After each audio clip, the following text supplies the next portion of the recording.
গণঅভ্যুত্থানের পর শ্রমিকের জীবনের আসলে কতটুকু বদল হয়েছে, আপনি কোনো চেঞ্জ দেখতে পান কিনা?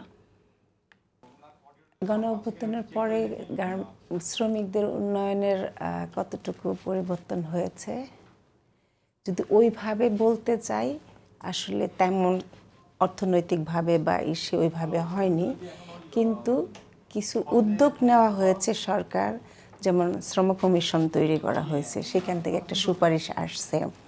তারপরে আমাদের যখন শ্রমিকদের মধ্যে একটা বা একটা আন্দোলনের ডাক দিয়েছিল, তখন আমাদের 18 দফা একটা চুক্তি হয়েছিল সরকারের সাথে।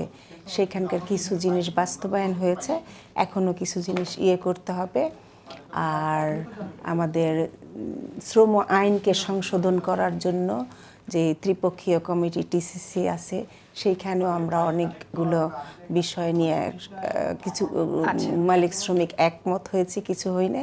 তো এইভাবে হয়েছে। যদি আমরা বলি যে অনেক মজুরি বেড়েছে বা অনেক সুবিধা বেড়েছে, সেই জায়গাটা এখনো হয়নি, সেটার জন্য এখন কাজ করতে হবে। একটি বিষয় যদি আমি আপনার কাছে জানতে চাই, সেটা হচ্ছে যে গণঅভ্যুত্থানের পরে আমরা দেখেছি অনেকগুলো কারখানা বন্ধ হয়ে গেছে, নানা কারণে কারখানাগুলো বন্ধ হয়ে গেছে। আমাদের এই কারখানাগুলো বন্ধ হওয়ার জন্য আমরা দেখেছি প্রায় বহু লোক, 1,30,000 আমার কাছে যে তথ্য আছে, তারা চাকরি, 1,30,000 শ্রমিক চাকরি হারিয়েছে।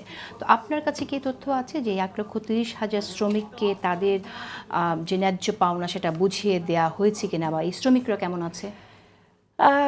এখানে মিশ্র, আপনার একরকম বললে হবে না, কারণ কিছু ফ্যাক্টরি থেকে শ্রমিকদেরকে চাকরিচ্যুত করা হয়েছে, তাদের পাওনা মালিক দিয়ে দিয়েছে।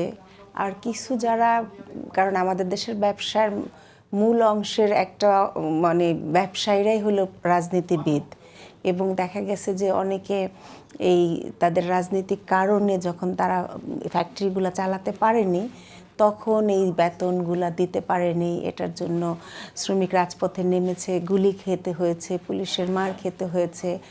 আপনারা ঈদের আগেও দেখেছেন শ্রমিকরা তাদের বকেয়া মজুরি পায়নি। তো ওই রকম কিছু ফ্যাক্টরি হয়েছে, কিন্তু এই 1 লক্ষেরও অধিক শ্রমিক যে চাকরিচ্যুত হয়েছে, তার সাথে অনেক শ্রমিক কালো তালিকাভুক্ত হয়ে গেছে, শ্রমিকরাও কালো তালিকাভুক্ত হয়ে গেছিল, আছে এখনো। তো এইটাই আমরা সরকারের কাছে আহ্বান জানাচ্ছি যে বিজিএমই বা বিকিএমির যে বায়োমেট্রিক ডাটা কালেকশনটা, এটা তো একটা, বিজিএমই তো একটা ব্যবসায়ীদের প্রতিষ্ঠান, বা বিকিএমইএ, তাদের কাছে যদি শ্রমিকদের মানে তথ্য বা ডাটা থাকে, তখন তারা তাদের মতো করে। এটাও আমরা সরকারের কাছে চেষ্টা করেছিলাম যেন এটা সরকারের হস্তান্তর করা হয়, এবং যখন যেটা হয়। ঠিক কোন বিষয়টি হস্তান্তর করবে যদি একটু ক্লিয়ার করে বলেন? যে ডাটা কালেকশনটা হচ্ছে তার বায়োমেট্রিক, যেটা ইলেকট্রিক্যাল, মানে আগে তো ম্যানুয়াল ছিল, পরে তো এটাকে আপনার এই আমাদের এটাকে এখন মানে অনলাইন হয়ে গেছে। তো সেই তথ্যগুলো একজন শ্রমিকের নাম, ঠিকানা, সমস্ত কিছু, যেটা একটা ফ্যাক্টরি শ্রমিক হিসাবে এটা ভালো, যে শ্রমিকদের কত শ্রমিক আছে, কত শ্রমিক নাই, সেটাই করা যায়। কিন্তু আপনার কাছে কি তথ্য আছে যে শ্রমিক 1,30,000 শ্রমিক যারা চাকরি হারিয়েছেন, তারা আসলে তাদের ন্যায্য পাওনা বুঝে পেয়েছেন কিনা মালিকদের কাছ থেকে? তারা কেমন আছেন? আংশিক পায়নি।